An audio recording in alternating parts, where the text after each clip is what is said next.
আসসালামু আলাইকুম প্রিয় শিক্ষার্থীবৃন্দ।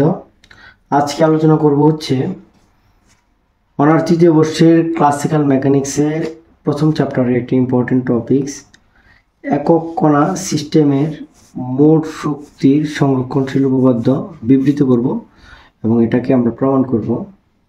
তো আমরা সাধারণত একক কণা সিস্টেমের ক্ষেত্রে আমরা বুঝি এটা কোনো একটা বস্তুর এই একটা কণা হচ্ছে একক কণা।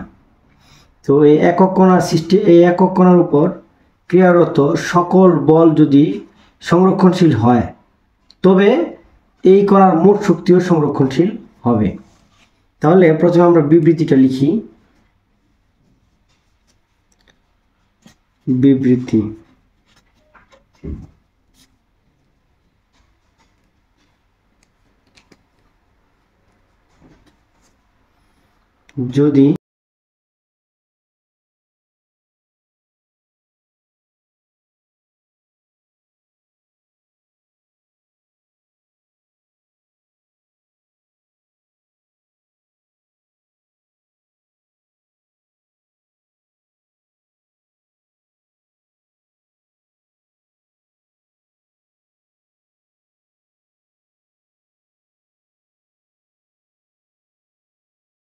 যদি কণার পর ক্রিয়ারত সকল বল যদি সংরক্ষণশীল হয় তবে কণার মোট শক্তিও সংরক্ষণশীল হবে। এটা হলো আমাদের এই মোট শক্তি সংরক্ষণশীল উপপাদ্যের বিবৃতি।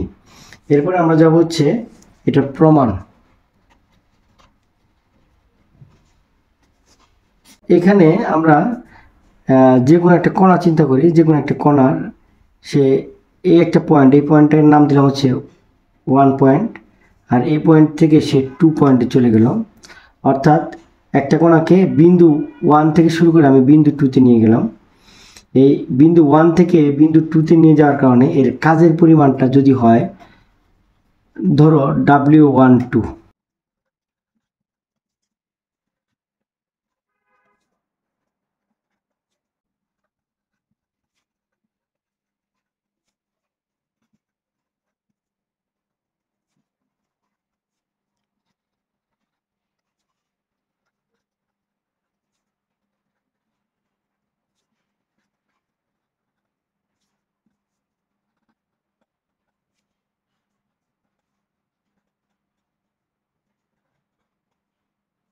তাহলে দেখো একটি বহিস্থ বল যদি আমি এফ প্রয়োগ করে এই 1 পয়েন্ট থেকে 2 পয়েন্টে নিয়ে যাই, একটি কণাকে 1 থেকে 2তে নিয়ে গেলে তাহলে কাজের পরিমাণটাকে আমরা ধরলাম W12, এটাকে এফ ডট ডিআর। আবার আমরা জানি যে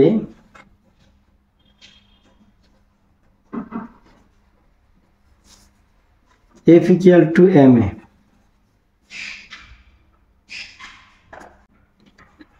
m into DV by DT. কারণ এই ক্যালটা আমরা কিন্তু লিখতে পারি বেগের ডিফারেন্সিয়েশন। আবার এটাও জানি আমরা যে V equal to DR by DT.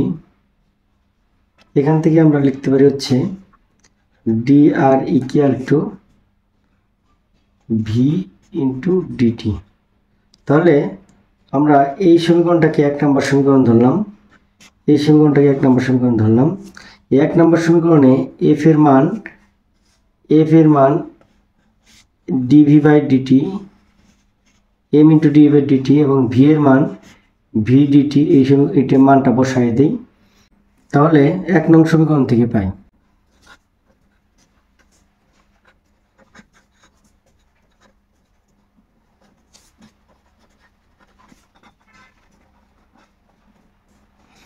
এক নং সমীকরণ থেকে লিখতে পারি W12 এফ ডিআর। দেখো এখানে এফ এর মানটা M into DB by DT.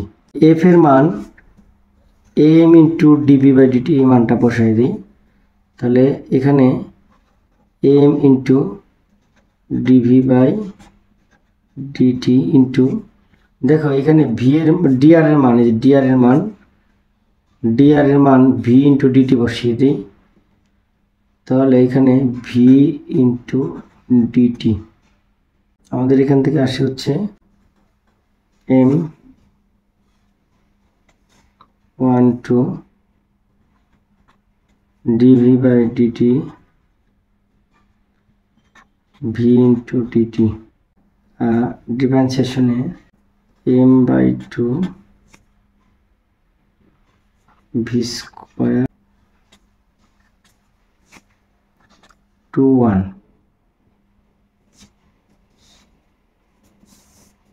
এবং সর্বশেষ আসে হচ্ছে half m v2 square minus half m v1 square. এখান থেকে আমরা লিখতে পারি হচ্ছে হাফ এম v2 স্কোয়ার মানে হচ্ছে যে এটা হচ্ছে এটাকে আমরা লিখতে পারি যে গতিশক্তি। তাহলে গতিশক্তিকে লিখতে পারি এভাবে যে T2 মাইনাস T1 এটা হলো শেষ গতিশক্তি, এটা হলো আদি গতিশক্তি। তাহলে আমরা W12 ইকুয়াল টু লিখতে পারি হচ্ছে T2 মাইনাস T1, এটাকে আমরা 2 নম্বর সমীকরণ দিলাম। সংরক্ষণশীল বল বলতে কি বোঝায়? সংরক্ষণশীল বলের ক্ষেত্রে সংরক্ষণশীল বল বলতে কি বোঝায়? সংরক্ষণশীল বলের ক্ষেত্রে যদি কোনো বস্তুর উপর বল দ্বারা সম্পাদিত কাজ যদি বস্তুর কণার পথের প্রকৃতির উপর নির্ভর না করে শুধুমাত্র গতিপথের উপর নির্ভর করে বা গতিপথের প্রান্তিক বিন্দুদের উপর নির্ভর করে, তবে ওই বলকে সংরক্ষণশীল বল বলে, যা অবস্থানাঙ্কের স্কেলার ফাংশন রূপে প্রকাশ করা যায়। এবং সংরক্ষণশীল বল হলো বিভবের ঋণাত্মক নতিমাত্রার সমান। তাহলে আমরা কি লিখতে পারি? সংরক্ষণশীল বল কি হবে? সংরক্ষণশীল বল বিভবের ঋণাত্মক নতিমাত্রার সমান। ঋণাত্মক নতিমাত্রার সমান, যার জন্য আমরা সংরক্ষণশীল বলকে আমরা এইভাবে লিখতে পারি F equal to minus del into VR। তাহলে এই সমীকরণটাকে আমরা দিলাম হচ্ছে 3 নম্বর সমীকরণ। এবং এই বলটাই হচ্ছে এক নম্বর অবস্থান থেকে 2 নম্বর অবস্থানে সরাইতে কৃত কাজের পরিমাণ নির্দেশ করে। তাহলে এখানে আমরা লিখতে পারি হচ্ছে কি W12 ইকুয়াল টু 21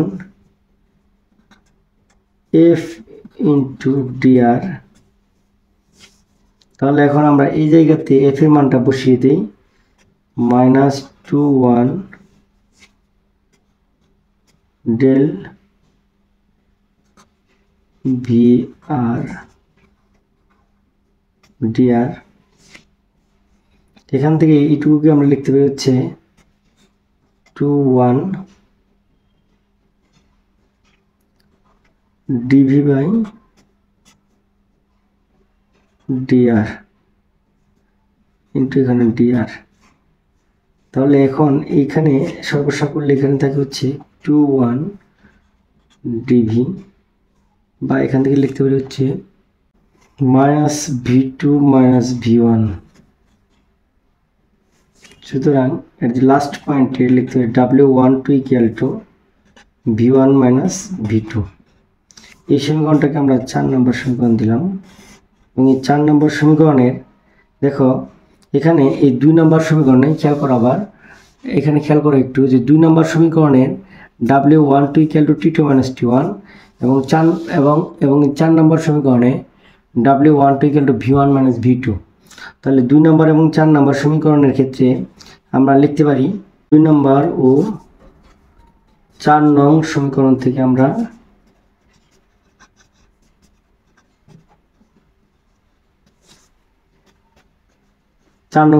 লিখতে পারি T2 minus T1 equal to V1 minus V2 বা T1 plus V1 equal to T2 plus V2।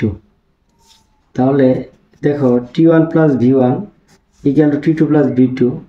তাহলে এখান থেকে একদম ডিরেক্টলি ফাইনালি আমরা লিখতে পারি টি প্লাস ভি ইকুয়াল টু ধ্রুবক। উল্লেখ্য এখানে টি হচ্ছে গতিশক্তি, আর ভি মান হচ্ছে কি বিভব শক্তি।